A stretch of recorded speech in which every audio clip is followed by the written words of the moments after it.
Good morning, class. It's Reader's Workshop time, and it's from the area of fictional and traditional literature. I've chosen traditional literature, but before I read to you, we need to go over voice fluctuation, how you change your voice with punctuation marks. So, would a period always stop your voice? With an exclamation mark, you're excited or yelling, "Hey, what are you doing?" Question mark, you're asking. You're waiting for a response. Your voice naturally goes up. You're waiting for an answer from somebody or something. What are you doing? Who are you? Comma is always between words in a sentence. That's where you stop, take a breath, count to 3. Continue reading till you get to the end punctuation mark. Quotation marks are marks around words that someone or something has said. Change your voice when you see that. Be that character. Be that person or thing. Another thing I want you to focus on is the character or characters in the story. How are they? Who are they? Are they kind? Are they nice? Are they mean? Are they wicked? Okay? Are they happy? Are they sad? Here's the story. I know you've heard many different versions of this, different types of this. You might have also seen a movie. And it's called The Ugly Duckling. Adapted, that means that's the author who changed the story a little bit to make it their own, by Sarah Toast. Illustrated, the person who drew the pictures, by Susan Spellman. One fine summer day, a mother duck watched her eggs begin to hatch. "You are the sweetest little ducklings," she cried proudly. "Are you all here?" But the biggest egg had not hatched yet. The mother duck settled back down on the final egg. On that big egg, she sat on it and waited. After time, that shell too began to crack. And out came out a clumsy gray duckling.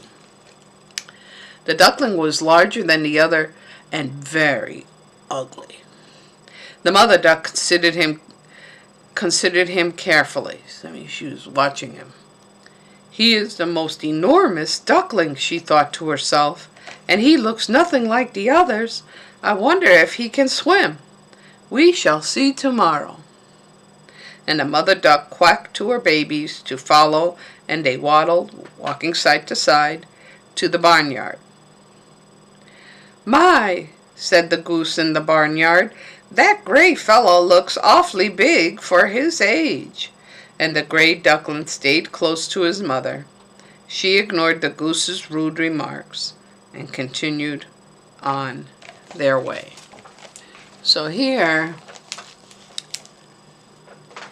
is where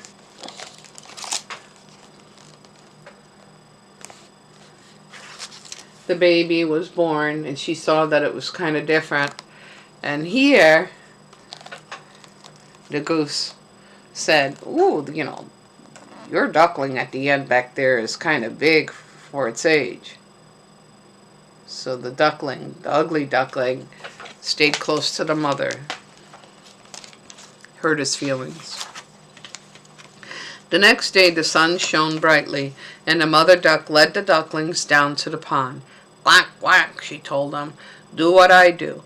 And after another, the eager, excited ducklings hopped into the blue water. They bobbed, floated, like little corks. They already seemed to know how to paddle their legs and swim. All of the new ducklings swam very nicely. The ugly duckling was especially good swimmer. The mother duck was very pleased with all her ducklings, and she decided to take them out to the meadow, out in the open grass. "Follow me, and waddle this way, and say quack," she instructed her broods, a group of ducklings. "Don't turn in your toes." And the little ducklings did as the mother did, but the gray duckling was clumsy. The tall meadow grass made him trip and fall. His brothers and sisters laughed at the gray duckling. "Why can't you walk like us?" they asked. "And why do you look so different from us? Are you certain you are our brother?" The poor ugly duckling hid his head under his wings. His feelings were hurt. How sad he was. He did not know what made him so different from his brothers and sisters. He only wanted to be loved. Oh, that's sad. And here, Mother noticed that the ugly duckling was an excellent swimmer.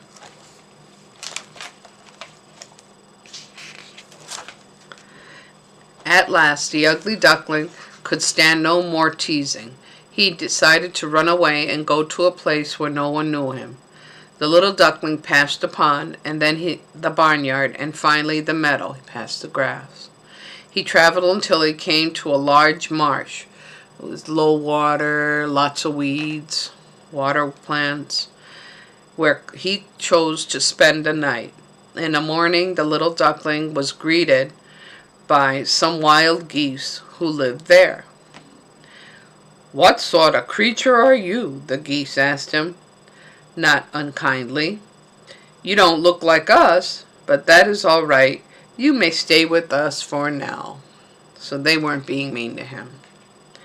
But just then a hunter's dog walked by.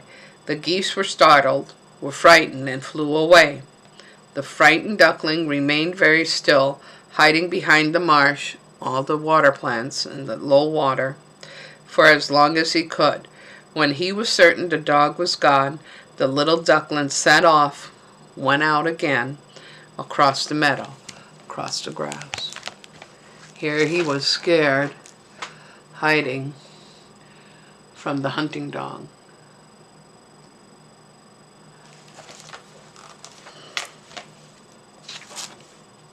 Soon the duckling came to a crooked little hut, a little house that's kind of old and beat up. Its wooden door stood open, and he waddled in side by side. The old woman lived in the hut with her cat and her hen. Being rather blind, she didn't see well. The old woman thought the duck might lay some eggs for her, and so she let him stay. The poor little duckling could not purr like the cat or lay eggs like a hen. The animal teased him mercilessly. That means they were really cruel and always teasing. "What good are you?" they asked him, and the duckling could not say. The teasing made the duckling miss the pond, the water, and the wonderful feeling of swimming. So he left the crooked little hut. So he ran away there too. The duckling found a small lake where he could dive to the bottom and pop back up again to float in the water. The wild ducks who lived there ignored him because he was so ugly. That means they didn't pay attention to him. Autumn came, fall came, and with it clouds and the cold winds. One evening at sunset, the sun going down, a group of beautiful birds with huge, powerful wings flew overhead. Their feathers were shining white, and they had long, graceful necks and smart black noses. The beautiful of the swans, for that is what they were, made the ugly duckling long to follow them. So when he saw the beautiful swans, he wanted to follow them too. So here he is at the old woman's hut over here. And the cat was teasing him, and he couldn't take it anymore, and he left. Here, he headed back to a pond, saw the beautiful swans, and wanted to be with them.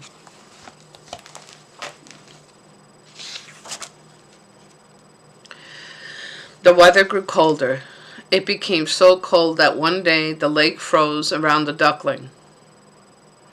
Luckily, a farmer came along and freed him from the ice, broke the ice, and set him free.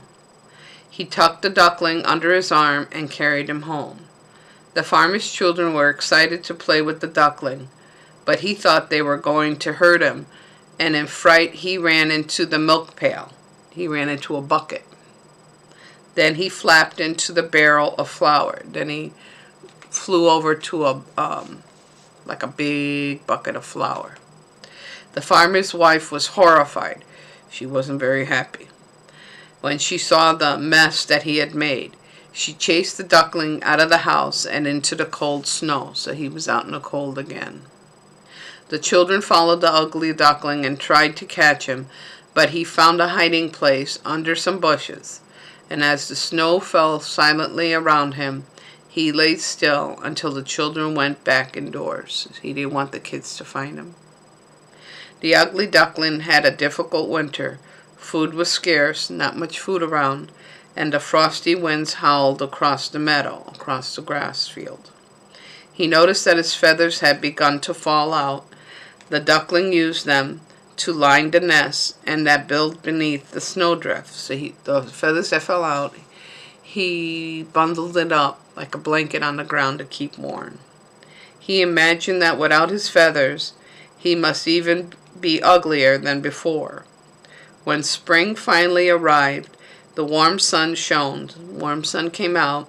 The grass became soft and green, and the song of birds and the fragrance, the smell of new flowers filled the air. Here he is, so sad, trying to keep warm during the winter.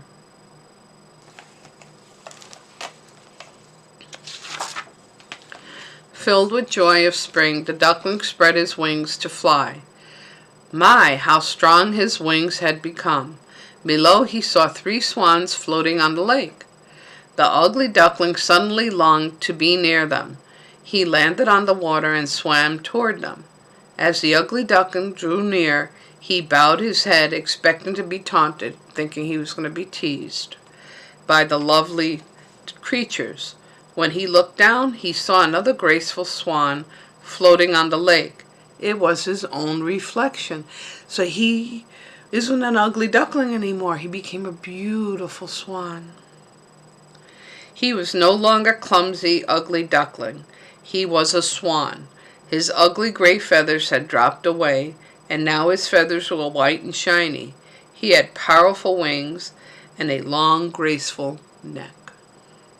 I am beautiful like you, he whispered to the swans, and the swans encircled him. They made a circle around him, and they stroked him with their beaks.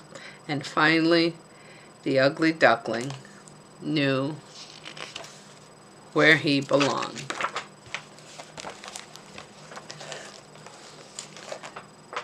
So here he is, and he sees his reflection in the water, and he realizes he is no longer an ugly duckling, but a beautiful, beautiful swan. So now this is your time to do your reading. Read to someone. If you don't have anyone to read to, read by yourself. Remember to use voice fluctuation. Change your voice with punctuation marks. And think of the characters. Think of how they are. Think about the swan. Think about the many changes he made from being a little duckling to a big, beautiful swan. How he had all these different feelings and how all the other characters treated him. Until next time, happy reading.